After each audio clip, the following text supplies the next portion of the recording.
Mari Tikan, olen Siseministeeriumist elanikkonnakaitse osakonna nõunik. Et kui me üldse varjumisest räägime, et pane järgmise slaidi, siis varjumine on tegelikult üks pisikene osa elanikkonnakaitsest. Elanikkonnakaitse ei ole hetkel kusagil õiguses defineeritud, loodetavasti saab ta siis uues tsiviilkriisi ja riigikaitse seaduses mainitud. Aga me mõistame elanikkonnakaitse all siis tegelikult seda inimeste suutlikkust kriisi ajal ennast kuni abi saabumiseni ise kaitsta ja hoida ja vajaduse korral siis üksteist aidata. Ja see ei tähenda seda, et seda teeb keegi kuskil eemal, vaid elanikkonnakaitse jaoks me peame kõik ühtemoodi pingutama, et olemata sellest, kas sa teed seda üksinda, sa teed seda kogukonnaga, on see vabatahtlik organisatsioon, kohalik omavalitsus ja loomulikult siis riigiasutus. Need, mis puudutasid siis viimaseid hädaolukorra seaduse muudatusi, mis on ka siis seotud selle elanikkonnakaitse erinevate osadega, need olid siis ohuteavitus, varjumine ja elanikkonnakaitse koolitus. Täna ma ohuteavitusest palju ei räägi, elanikkonnakaitse koolitusest ka mitte, aga viin teid siis kurssi sellega, et kuidas see varjumise pool siis nii hädaolukorra seaduses kui selles rakendusaktides siis kirjas on. Ehk et hädaolukorra seaduses on kirjas teatud parameetritele vastavad hooned, millesse siis tuleb rajada varjend ja on nimetatud ära ka sellised hooned, kuhu siis võimalusel tuleks rajada varjumiskoht. Kõik uued hooned, mis on siis avalikus kasutuses ja mida kasutavad suured rahvahulgad või mis on suuremad kui 10 000 ruutmeetrit või siis sellised äri, büroo, hoolekandeasutuse või muud sellised kogunemishooned, mis on suuremad kui 1200 ruutmeetrit või siis tööstus- ja laohooned, mis on suuremad kui 1500 ruutmeetrit. Need on siis need hooned, kuhu uutesse tuleb rajada varjend. Ja kui ma räägin uutesse, siis tuleb tähele panna kuupäeva 1. juuli 2026. Kui selline hoone ei ole saanud selleks kuupäevaks ehitusluba, kuid on esitatud ehitusloa taotlus, siis sellise hoone ehitusprojekti ümber tegema ei pea, sellesse hoonesse õiguslikult varjendi rajamise kohustust ei teki. Kui sellisel hoonel ei ole esitatud ehitusloa taotlust, kuid on valmis projekt ja siis sellisel juhul tuleb see projekt teha ümber, et minna peale 1. juulit 2026 taotlema ehitusluba. Siis peab olema selles projektis näidatud ka varjendi osa. Kui hoonel on olemas ehitusluba ja ehitus käib, siis ehituse käigus projekti muutma ei pea, ehitust muutma ei pea, sellisesse hoonesse varjendit rajama ei pea. Küll aga tasub silmas pidada, et sellised hooned, mida siis kas ehitatakse sellel kuupäeval või siis pole veel ehitamist alustatud ja saab siis kunagi hiljem valmis. Sellised hooned on hädaolukorra seaduse mõistes olemasolevad hooned, kui me räägime varjumiskohtadest. Ehk et sellistes hoonetes tuleb siiski leida selline koht, mis on ohutu, mis on hea ja kindel ja kuhu siis võimalusel selle hoone kasutajad saaksid kõrgendatud ohu korral varjuda. Ja kui nüüd rääkida varjumisplaanist, siis varjumisplaan peab olema sellistes olemasolevates hoonetes, mis siis on juba praegu kasutusel, aga mille parameetrid vastavad siis sellistele hoonetele, nagu kui ta oleks uus, siis tuleks sinna varjend. Ja seal peab olema siis tehtud varjumisplaan hiljemalt 1. juuliks 2027 ja võimalusel sellises hoones siis varjumiskoht kohandatud 1. juuliks 2028. Et need on siis need tähtsad kuupäevad, et 1. juuli 2026 on see stardikuupäev, kui algab kohustus siis uutes hoonetes varjend rajada ja 1. juuli 2027 on siis tagumine kuupäev, kui peab olema tehtud varjumisplaan olemasolevates hoonetes ja 1. juuli 2028 on siis tagumine kuupäev, kui peab olema kohandatud varjumiskoht olemasolevates hoonetes. Need hooned, mis siis ma rääkisin, mis langevad sinna vahepeale, et neid kas ehitatakse või hakatakse ehitama ja nendest siis saavad võib-olla peale 2028. või 2027. aastat nii-öelda olemasolevad hooned, siis nendes tuleb see varjumisplaan teha siis koos kasutusloa taotlemisega. Ja kõik see on praegu kirjas siis hädaolukorra seaduses. Kui te lähete Riigi Teatajasse, siis te peate võtma praegu kehtiva redaktsiooni osas järgmise redaktsiooni, mis jõustub siis 1. juulist 2026, selleks, et näha kõike neid kohustusi. See osa ja üldse terve hädaolukorra seadus tunnistatakse kehtetuks, kui hakkab kehtima tsiviilkriisi ja riigikaitse seadus, mille eelnõu on siis praegu Riigikogus menetluses ja millal see kehtima hakkab, seda ma teile kahjuks öelda ei oska. Aga kui nüüd selle varjendite ja varjumisega veel täpsemaks minna edasi, siis hädaolukorra seadus annab Vabariigi Valitsusele 2 volitusnormi kehtestada 2 erinevat määrust. Esimene määrus on siis varjendile esitatavad nõuded ja selle määruse koostamiseks on siis Siseministeeriumi juurde kokku kutsutud töörühm ja kus me siis proovime selle eelnõu kenasti kokku saada. Minu enda eesmärk on see määruse eelnõu saata eelnõude infosüsteemi suurele kooskõlastusringile veel selle aasta sees. Loodan siiralt, et jõuan. Ja sellepärast, et see määrus kindlasti peab hakkama kehtima ju siis, kui hakkab kehtima varjendi rajamise kohustus, aga ma sooviksin, et see hakkaks kehtima varem. Selle määruse koostamisel oleme lähtunud Soome mudelist ehk et need põhinõuded ja eesmärk saab siis kirja õigusakti, aga selline tehnilisem lahendus, kuidas neid eesmärke täita ja võib-olla nagu rohkem töömaterjal projekteerijale saab olema siis eraldi juhendmaterjalis, mille koostamist ma loodan hakkab vedama Sisekaitseakadeemia. Ehk et varjumiskohale me anname selles samas määruses siis põhimõtted, millele see varjumiskoht vastama peaks ja eelkõige siis selle eesmärgiga, et oleks siis vähemalt killukaitse tagatud. Varjumisplaan, mis on siis eraldi määrus, antakse siis sellised suunised, kuidas seda varjumisplaani koostada, millistest etappidest see varjumisplaani koostamine koosnema peaks ja tuleb ka selline nii-öelda näidislahendus. Ja kui nüüd võib panna järgmise slaidi, et kui me räägimegi siis varjend ja varjumiskoht ehk et varjend kui kohustuslik hooneosa või eraldiseisev hoone ja varjumiskoht kui siis olemasolevas hoones kohandatud selline ohutu koht, siis siin oleme toonud sellised olulisemad erisused, mis nendel kahel kohal või siis erineval ehitisel on. Ehk et nagu näete, siis varjumiskoht on selliseks lühiajaliseks viibimiseks mõeldud, eelkõige ta kaitseb lenduvate kildude eest ja varjumiskohana saame siis käsitleda hoones sellist korrastatud ruumi, kus inimestel on võimalus viibida. Võimalusel seal ei oleks siis mingeid aknaid, aga kui need seal on, siis peaks need saama kinni katta sellel ajal, kui meil on seda varjumiskohta vaja varjumiskohana kasutada. Sinna tuleb tagada ka piisav õhuvahetus ja varu väljapääs. Siin on toodud ka sihuke oletuslik hind.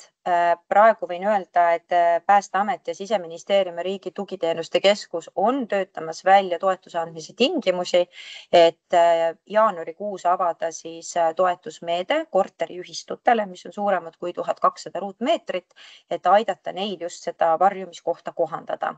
Et see toetusmeede kestab siis 2 aastat või see programm 2026 ja 2027. Ja mõlemaks aastaks on ette nähtud 1 miljon eurot ja ühe korteriühistu kohta maksimumsumma on seal 35 000 eurot. Varjend nüüd, nagu näete, on siis selline täiesti uutes hoonetes rajatav hooneosa ja see on siis ikkagi selline pikemaajalisemaks viibimiseks mõeldud ehk et seal on juba ehituslikult ja korralduslikult nõutud ka sellised seadmed ja vahendid, mis siis võimaldavad inimesel seal kauem viibida. Ja varjend siis kaitseb nii plahvatuse, lenduvate kildude kui ka saastunud välisõhu ja kiirguse eest. Ja hind on siis hinnanguliselt 3–5% hoone ehitusmaksumusest. Palun siin mitte segamini ajada müügimaksumusega, sest meie saame ainult indikatsiooni anda ehitusmaksumusele. Arvestuslikult siis, milline see varjend seal hoones on. See, kuidas ta hiljem siis turul realiseerub, see varjendi osa hoone hinda, seda me öelda ei oska. Ja kui kiiresti siis need varjendid või varjumiskohad meil kerkivad, täpselt samamoodi on siin toodud see erisus, et kui ehitusluba kehtib kuni 5 aastat, siis see varjend oletuslikult ka kerkib sellesse hoonesse 5 aastaga. aga varjumiskoha kohandamise saab teha ilmselt kiiremini. Ja nüüd järgmine slaid. Ehk et kui me räägime varjenditest, siis varjend ei ole tühi ruum hoones, vaid see on lihtsalt üks hoone osa, mis vastab siis teatud ehituslikele tingimustele, eelkõige siis piirdekonstruktsiooni tugevusele, jäikusele. Seal on eraldi ventilatsioon ja eraldi siis kaitseuks. Eestis me eelnõus oleme praegu ette näinud, et me jagame varjendid 2 klassi, mis siis tulenevad selle varjendi enda suurusest ja sellest hulgast inimestest siis, kellele see ette nähtud on. Ja siis selle piirdekonstruktsiooni taluvuse järgi ka. Ehk et V1 klassi varjend on siis selline, mis on kuni 135 ruutmeetrit ja ta on ette nähtud kuni 180 inimesele. Siin on öeldud ka, et V1 klassi varjend ei saa olla väiksem kui 15 ruutmeetrit ja see ongi nii, sest et väiksem kui 15 ruutmeetrit varjend tegelikult seal juba ei ole tasuv siis teha neid investeeringuid ventilatsiooni ja muude nende nõuete osas. 15 ruutmeetrit varjendit on ette nähtud 20 inimesele, mis on üks väike töökollektiiv, näiteks siis mõnes tööstushoones, niisugune suurem tööstushoone võib see olla. Ja V2 klassi varjend on siis selline suurem varjend, mille suurus läheb siis üle 135 ruutmeetri ja piirdekonstruktsioon ka siis on ette nähtud taluma suuremat koormust ja see on siis ette nähtud juba kuni 1000 inimesele või isegi rohkem. Et mida nüüd küll ütlema peab, et need ruutmeetrid 135 ja 135 ja rohkem on siis tegeliku varjumispinna suurus. Ehk et tegelik varjumispind on siis see, kus kohas inimene tegelikult varjumise ajal viibib. Et sellele tegelikule varjumispinnale lisaks arvutatakse siis erinevad varjendiga seotud ruumide pinnad, mis siis selle varjendi suurust ja ta küll mõjutab, aga mitte siis ülemäära palju. Ja nüüd võpan järgmise slaidi. Ja nagu ma ütlesin, tegelikult siis varjend on lihtsalt üks osa hoonest, millel on antud ka selline tavapärane kasutus, et varjend saab olla tavapärases kasutuses kas panipaik, hoiuruum, koosolekute ruum, spordihall, ladu, pesumaja, olenevalt siis täpselt hoone kasutus, enda hoone peamisest kasutusotstarbest ja sellest siis, kuidas siis projekteerija koos siis selle hoone omanikuga selle kasutust ette näeb. See, mis siin praegu te näete, et on ehituslikud ja korralduslikud nõuded sellele varjendile, ütlen kohe ära, et need ei ole kivisse raiutud, aga et te saaksite lihtsalt aimu, et milline üks varjend peab olema. Ehk et kui me varjendis vaatame, et ehituslikult tuleb tagada tualeti kasutamine, tuleb puhta joogivee ja jäätmete kogumiseks pinda arvutada pindlüüsile, selleks, et oleks võimalik saastunud ainest ennast puhastada. Lüüs siis saab olla eraldi nii sulgetelk kui ka sulgeruum, oleneb siis, mis klassi varjendist me räägime. Varjendis peab olema ventilatsiooniseade, mis siis tagabki selle, et saastunud välisõhk ei satu varjendisse. Kui on suurema klassi varjend ehk et V2 klassi varjend, tuleb ka eraldi esmaabiruum siin ette näha. Andmeside passiivne lahendus on nüüd selline koht, mida me näeme ette, et varjendis peab olema tagatud siis võimalus inimesel kas või saada lühisõnumit, SMS-i, et kuidas seda siis tegelikult tagada, kas need on aktiivsed, passiivsed lahendused, seda me räägime praegugi alles ka nende ettevõtetega, läbisideettevõtetega, aga ilmselt sinna selline mingi valmisolek tuleb ikkagi ehituslikult tagada. Sõltumatu energiatoide peab ka olema täpselt samamoodi varjendis olemas. Ja siis ka sellises hoones, kus alaliselt viibivad inimesed, tuleks ette näha veevarustus ja kanalisatsioon reovee jaoks.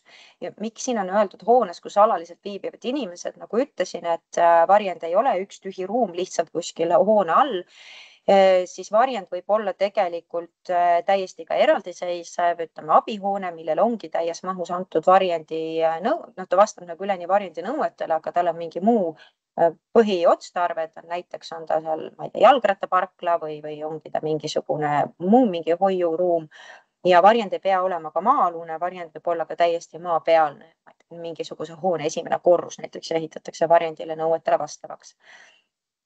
Ja korralduslik pool siis samamoodi, nagu te näete, oleme arvestanud siin puhast joogivett, peab olema korraldatud jäätmete kogumine, peab olema vähemalt siis raadio kuulamise kasutamise võimalus.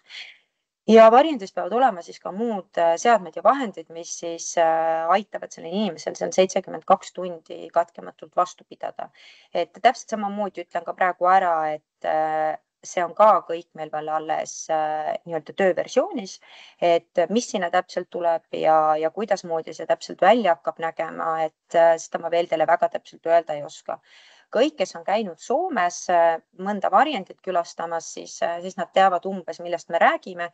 Ehk et need ongi sellised hooneosad, mida sa tegelikult iseenesest ei taju, et need on varjendid, välja arvatud see, et seal ongi niisugused kummalised agregaadid nurgas või et sellesse ruumi pääsemiseks sa lihtsalt läbid sellist väga võimast ust, mis tavapärases kasutuses tegelikult on lahti fikseeritud asendis. Ja nüüd võib panna järgmise slaidi ja varjumiskoht, kui me räägime siis olemasolevatest hoonetest, on siis selline tugevdatud konstruktsiooniga hooneosa. Üldjuhul olemasolevates hoonetes on see osa maa-alune ehk et varjumiskohti kohandada maapealsesse hooneossa ilmselt on keerulisem, hõlpsam on see teha maa-alusesse ossa. Nagu ongi öeldud, et ta asub siis kas tervenisti osaliselt maapinnast allpool. Ja varjumiskoht on siis ette nähtud lühiajaliseks viibimiseks, kuna sinna ei saa ette näha siis selliseid kas või mingeid andmesidelahendusi, esmaabiruum, ma ei tea, tualette, kas näiteks varjendisse võib ehitada ka veega tualeti, et varjumiskohta, kui sa seda ette ei näe, siis sobib ka näiteks biokäimle või mingi taoline hõlpsam lahendus. Piisav õhuvahetus samamoodi ei nähta ette varjumiskohta ju eraldi ventilatsiooniagregaate, vaid seal on niisugused lihtsamad tehnilised lahendused, kuidas tagada kas siis läbi loomuliku õhuvahetuse või lisasugste ventilaatorite. Mida me küll tahame varjumiskohas, et võiks olla 2 ikkagi erisuunalist pääsu ehk et üks see, kust sisse tulla ja teine siis võimalusel väljumiseks, juhul kui see peauks peaks osutuma siis võimatuks selle kasutamine. Ja loomulikult varjumiskoht peaks olema puhas ja kuiv just seetõttu, et niiskus juba rikub nii ehk naa neid erinevaid seadmeid, mis seal kõik olla võivad. Ja inimesel endal on ka ilmselt paha olla mingis niiskemas ruumis. Mis on nüüd varjumiskohta ja ka varjendisse, mida me lubame, on juht ja abiloomad, et väga suur diskussioon oli sellega, kas varjumiskohta ja varjendisse me lubame loomi või mitte, sest et riikide praktika on väga erinev ja kui õigusesse kirjutada, et tohib kaasa võtta lemmiklooma, siis tekib küsimus hobuse või lehma omanikul, alligaatori omanikul ja chihuahua omanikul, et kas me kõik võime võtta kaasa oma lemmikloomad. No üldiselt ongi selline, et kui avalikku varjumiskohta ja ka avalikku varjendisse võib siis lemmiklooma kaasa võtta nii, nagu sa temaga ühistranspordis käiksid, ehk et kui sa oled leidnud lahenduse, kuidas näiteks oma lehma või hobusega ühistranspordis liigelda, siis sa saad kindlasti seda ka varjendis kasutada või varjumiskohas, aga üldjuhul ikkagi sellised väiksemad lemmikloomad, mis on siis oma transportpuurides ja mitteavalikud varjendid ja varjumiskohad on siis ette nähtud eelkõige just selle konkreetse hoone kasutajatele ja seal saavad siis hoone kasutajad ühiselt kokku leppida, kuidas moodi siis on need lemmikloomad sinna varjendisse lubatud. Aga jah, juht või abiloomad on otseselt need, kelle olemasolust sõltub inimese elu ja heaolu ja nemad üldjuhul saavad hakkama ka niisuguses kõrgendatud stressiolukorras. Ja kui varjendile tuleks ehituslikult siis ligipääs tagada kõigile kasutajagruppidele, siis varjumiskohale tuleb see ligipääs tagada võimalusel, arvestades siis selle hoone ehituslikke piiranguid. Aga nüüd võib panna järgmise slaidi, et kui siin juba nägite, et need loomade kaasavõtmise osa tuleb siis kajastada varjumisplaanis, siis hoone varjumisplaan ongi selline dokument, mis kajastab selles konkreetses hoones siis varjumise korraldust. Ehk et kas selles hoones on olemas varjend või varjumiskoht, kus kohas ta täpselt asub, kuidas sinna ligi pääseb, kui paljudele inimestele on seal tagatud varjumine, kas see varjumiskoht või varjend on avalik või mitteavalik. Et kõik sellised asjad tuleb seal varjumisplaanis siis ära kirjeldada ja osas, mis on siis oluline sellele hoone kasutajatele, tuleb see ka neile teatavaks teha. Et oleme seal varjumisplaani määruses ette näinud, et ütleme selline korraldusliku poole kajastamine võib olla integreeritud näiteks tuleohutusplaanidesse ehk et nende samade skeemide peal näidatakse ära ka liikumine varjendisse või varjumiskohta. Et ei pea tegema eraldi neid plaane sinna seinte peale, aga selles mõttes kõik see teema tuleb lihtsalt hoone omanikel läbi mõelda. Nüüd pane järgmise slaidi. Ahaa, see jäi nüüd siuke kirbukiri, et ühesõnaga oleme töötamas välja Päästeametiga ka sellist sobiliku varjumiskoha leidmiseks kontrolllehte, et selle järgi siis saab leida seal hoones selle kõige sobivama koha, mida siis võimalusel varjumiseks kohandada ja varjumisplaanis loodame siis ka näha sellist skeemi, kus siis on aru saada, et kus kohas on siis see nii-öelda see varjumisala, kus meil on siis muud mingisugused abiruumid, millega me peame siis arvestama selleks, et jõuda turvaliselt sinna varjumiskohta ja seal viibida. Täpselt selline kindlasti ei saa olema iga hoone varjumiskoha skeem, sest et seda skeemi on võimalik joonistada ka täiesti vabakäeliselt, lihtsalt selle hoone kasutajad peavad sellest ilusti üheselt aru saama. Ehk et ja varjumisplaani määruse rakendumine ilmselt käib umbes sama jalga nagu varjendinõuded, ehk et ka need siis loodame selle aasta lõpus saata eelnõude infosüsteemi kooskõlastusringile ja peale siis sealt tulnud märkuste läbitöötamist saab need saata Riigi Teatajasse. Aga see olekski siuke hästi kiire ülevaade varjenditest ja ütleme siis varjumisest õiguses. Et nüüd ma olen valmis vastama küsimustele. Aitäh, Mari. Et küsimusi on siin tõesti laekunud ja esimene küsimus oli, palun uuesti üle mainida, kui suured tööstushooned on, kus tuleb ette näha varjend. Siin küll küsija on pärast ütelnud, et ta leidis selle koha ülesse, küll aga ma pean paslikuks seda korra üle korrata.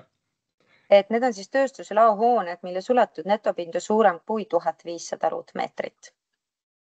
Ja see on kirjas? See on hädaolukorra seaduses.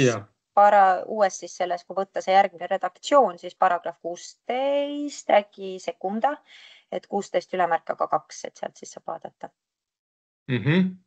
Aitäh. Siis järgmine küsimus on, kas varjumiskoha loomisega kaasneb ka nõue muuta, täiendada ehitise kasutusviisi ehitisregistris? Ei, kindlasti mitte. Kui tegemist on eluhoonega, eluhoonele on ette nähtud maa-alune korrus, millel on antud kasutusviis kelder ja selle keldri me kohandame omale varjumiskohaks korteriühistuga, siis ehitisregistris mitte mingeid muudatusi tegema ei pea. Siis palutakse täpsustada, mis tähendab kaitse kildude eest? Kaitse kildude eest ongi täpselt see, mis ta on, et kui toimub plahvatus hoone kõrval, mis siis lõhub ära midagi, mis on seal hoone kõrval, siis paratamatult selle sama plahvatusega kaasnevadki õhus lendavad esemed, selle sama lõhkekeha killud ja need ongi siis need, mis tegelikult on kõige surmavamad. Kui olla väljas ja täiesti ilma kaitseta, siis selleks me tahamegi, et inimesed varjuksid kõrgendatud ohuolukorral, õhurünnaku ajal, et kaitsta just eelkõige nende kildude eest, lendavate kildude eest. Aitäh. Siis järgmine küsimus. Kui täna hakata projekteerima korterelamut, mille suletud netopind ületab 1200 ruutmeetrit ja ehitusloa taotluseni jõutakse näiteks peale 1. juulit 2026, siis milliste nõuete alusel täna projekteerija projekteerib sinna hoonesse varjendi? Aitäh! See on algusest peale olnud kõige keerulisem küsimus. Erti võib seda kinnitada.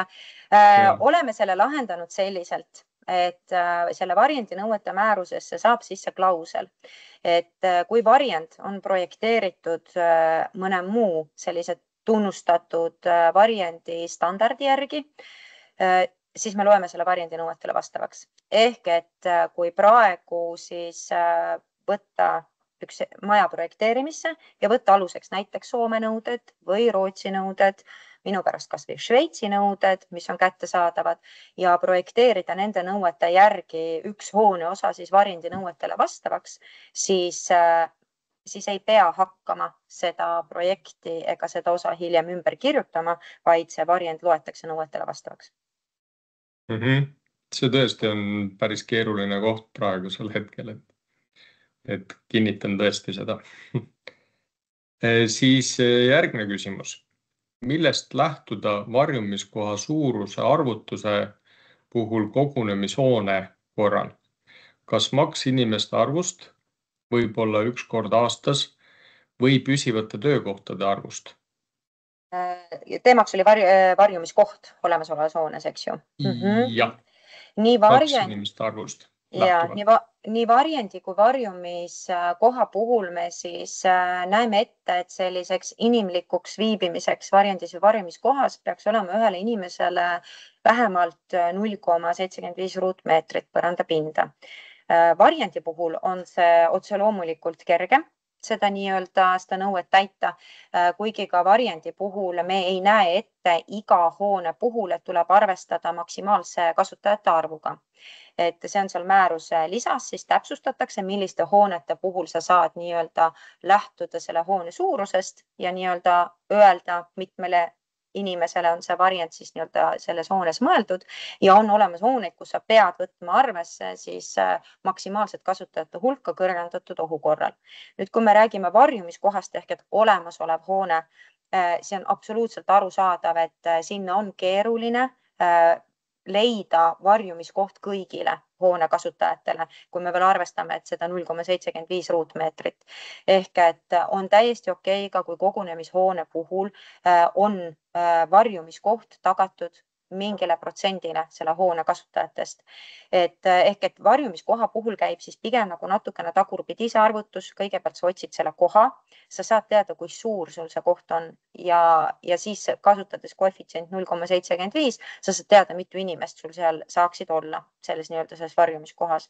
Ja vastavalt sellele sa saad ka siis kõrgendatud ohu korral oma hoone kasutusrežiimi timmida või siis öeldagi, et sellesse varjumiskohta mahubki siis nii ja nii palju inimesi.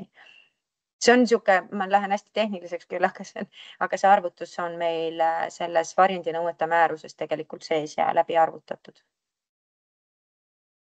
Jah, kui seal natukene täpsustan, et kui seal peaks muutusi tulema, siis võib-olla detailmuutusi, aga põhimõte jääb enam-vähem ikkagi samaks.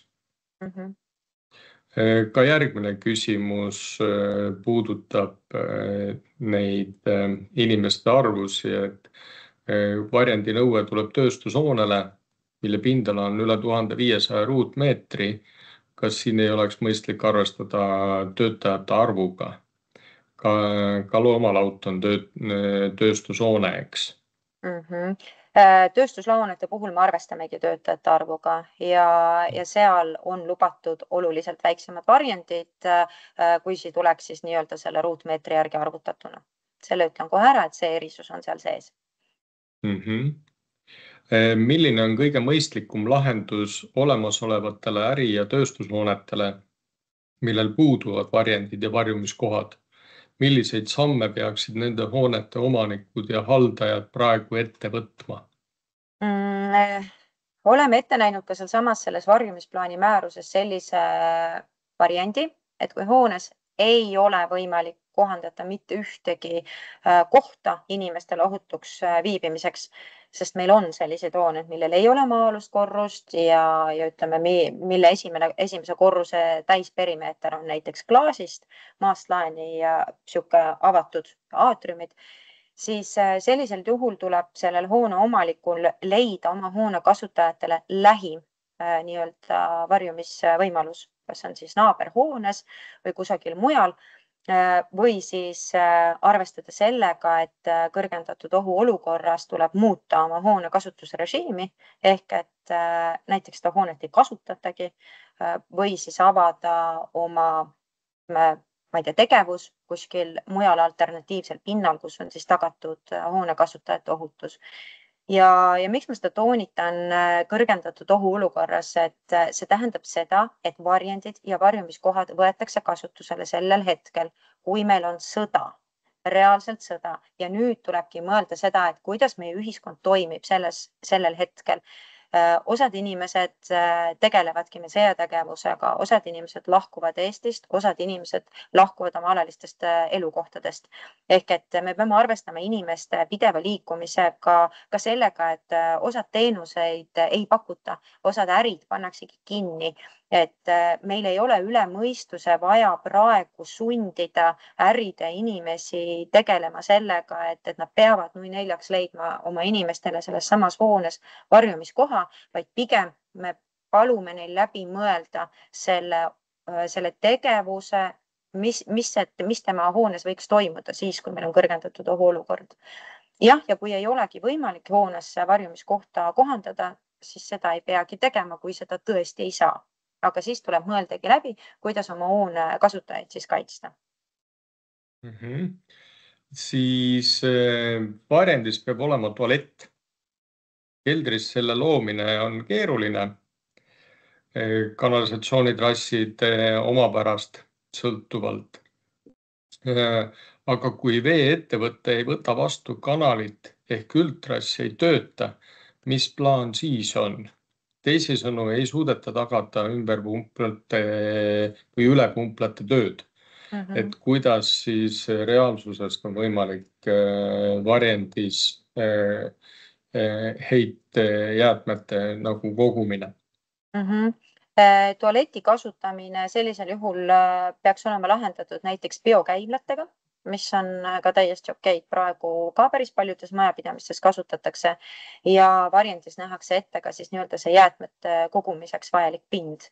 Ehk et jah, see kõik ei ole mugav, see kõik ei ole see standard, millega me igapäevaselt oleme harjunud, aga tulebki aru saada, et see on väga ekstreemne olukord, mille pärast me peame viibima varjendis ja seal lihtsalt ei saa olla kõiki neid asju tagatud. Aga jah, et siis on biokäimla, on see lahendus. Kui plaanin laiendada olemasoleva tootishoone küljes olevat kontorit, kas siis ka selline hoone peab omama varjumiskohta? Jällegi, Erti võib mulle sekundeerida. Hetkel räägib hädaolukorra seadus ainult uue hoone püstitamisest. Ehk et praegu vastus on see, et kui te lähete laiendamise projektiga ja teie tegevus, nii-öelda ehitustegevus ongi olemasolu hoone laiendamine, siis teile varjendi rajamise kohustus ei kehti. Jah, täpselt nii. Aga see võib muutuda veel. Jah. Milliste normide järgi on ette nähtud varjendi projekteerimine koolihoones? Täpselt samade normide järgi, mis saabki kirja siis sinna varjendi määrusesse ja ka siis sellesse projekteerimisjuhendisse. Välja arvatud siis see, et nagu ma ütlesin, et mingite hoonete puhul me tahame, et varjendi suurus võtaks arvesse kõrgendatud ohu korral siis selles hoones olevate kasutajate hulka. Ja sellisteks hooneteks me peame kõiki ravi- ja sotsiaalasutusi, me peame sellisteks hooneteks kõiki haridusasutusi, kõiki majutusettevõtteid ja kõiki vanglaid. ehk et see on siis see 4. segment, kus tegelikult sellise uue hoone ehitamisel tuleb varjendi suuruses arvesse võtta siis selle hoone kasutajate hulka. Ja miks just need hooned? Arvestuslikult need on need hooned, mis töötavad ka sõja ajal. Ja miks majutusasutus? Sest majutusasutused saab kasutusele võtta sõja ajal alternatiivset nagu ööbimiskohtadena. Siis on, kuidas tööstushoonetes on plaanitud varjumiskohtade leidmine koos Päästeameti esindajaga ja kuidas selle parima lahenduse leidmine nagu ette nähakse ja kas on ka mingi tähtaeg selleks antud, et varjumiskohad tuleb leida või kohandada? Ja nagu ma ütlesin, varjumiskohad tuleks kohandada 1. juuliks 2028. See, kuidas seda tehakse koos Päästeameti esindajaga, mina jään siinkohal vastuse võlgu. Mina seda kommenteerida ei oska, et võib-olla hoopis Erti oskab kommenteerida või siis pigem see on võib-olla mõne teise infotunni teema hoopis. Ma näen ka ausalt öeldes seda, et pigem on see teise infotunni teema, sest need õigusruum peab jõudma sinnamaani, et me saame sellele alused juba alla, et kuidas seda koostöös teha. Praegu jah, igas regioonis või regioonikeskuses nõunikud selleks infot annavad juba, aga päris korralduslikku toimetamist selles osas ei ole. Et võtame paar küsimust veel, et siis läheks järgmise teemaga edasi. Millised nõuded on kortermaja keldri varjumiskoha tagavara väljapääsudele? Kas akenavaga 450 korda 1150 millimeetrit on piisav pääseteeks? Jah, aknaid me loemegi nendeks varu väljapääsudeks, loeme ka erinevaid luuke või mingisuguseid muid selliseid kohti, kus saab inimväärselt inimene ise välja pugeda. Ehk et tõesti see varu väljapääs ei pea olema 2 poolega lai uks, kust jalutad sirge seljaga välja. Täpselt see, kuidas seal keldris see mõeldud on, kokku lepitud on, see ongi sobilik. Ja veel kord, et kohandatud varjumiskohale meil nii-öelda nõudeid ei ole, vaid me nimetamegi neid põhimõteteks. Need on need, millele see üks hea ja tugev varjumiskoht peaks vastama. Akendi mõõtmed iseenesest me määratleme õigusruumis ära. Jah, varjendile kanname need varu väljapääsu mõõdud, et vaata, varjumiskohal ongi selles mõttes ju keeruline midagi nõuda, kuna tegu on olemasoleva hoonestusega. Ja kui tõesti seal on pisem aken, kust mahuvadki kõik läbi, siis me ei saa ju öelda, et see ei ole sobilik. Loomulikult see on sobilik ja seda tulebki muidu kasutada. Jah, neid küsimusi siin on laekunud jooksvalt juurde, aga ma võtan viimase küsimuse, et saame siis minna järgmise teema juurde ja järgmistele küsimustele vastame siis pigem kirjalikult. Või, Mari, kui sa lõpus saad ka veel olla siin, et äkki siis saame koos vastata. Ma võin teha nii, et kui Reelikat ei sega, siis Reelika ettekande ajal ma vastan jooksvalt nendele küsimustele siis chatis näiteks. Sobib, täiesti. Üks küsimus nagu lubatud siis veel. Kas avarii koormust 100 kilonewtonit tuleb rakendada nii, nagu varjendi juhendis pildil 24 on näidatud? Ehk korraga kõikidele välispindadele, lisaks vahelagedele, kui nad on olemas konkreetses varjendis, või tuleb leida ehituskonstruktsioonide töötamise mõttes kõige ebasoodsamad olukorrad ja koostada vastav koormuskombinatsioonid. Näiteks katuslaele oleks ohtlikum koormuskombinatsioon, kui siseseintel ei mõjuks koormus samaaegselt katuslaega. Väga tehniline ja keeruline küsimus. Väga tehniline ja keeruline küsimus. Ei ole üldse kindel, kas nüüd saan selle vastuse otsa õigesti kätte, aga jah, need koormusnõuded, mis on meil säätud, on siis nii-öelda piirdekonstruktsioonidele, mis on siis laed, lagi ja seinad ja alt avatud põrand. Seal on meil siis antud paksuse nõuded ja nii-öelda siis need koormusnõuded. Erinev natukene põrand, mis on vastu maad, eks ju, oli see maapinna peale toetuv põrand. Sellel on need paksuse koormusnõuded pisut koormusnõuet vist sellele ei olnudki sellele põrandale, et oli siis ainult see nii-öelda see paksuse nõue, mis oli ka suhteliselt sihuke väike, aga ütlen ka ära, et nagu ütlesin, see projekteerimise juhend, mis tuleb juhendmaterjal, see on nüüd see koht, kus tegelikult lahendatakse kõik need arvutused ära.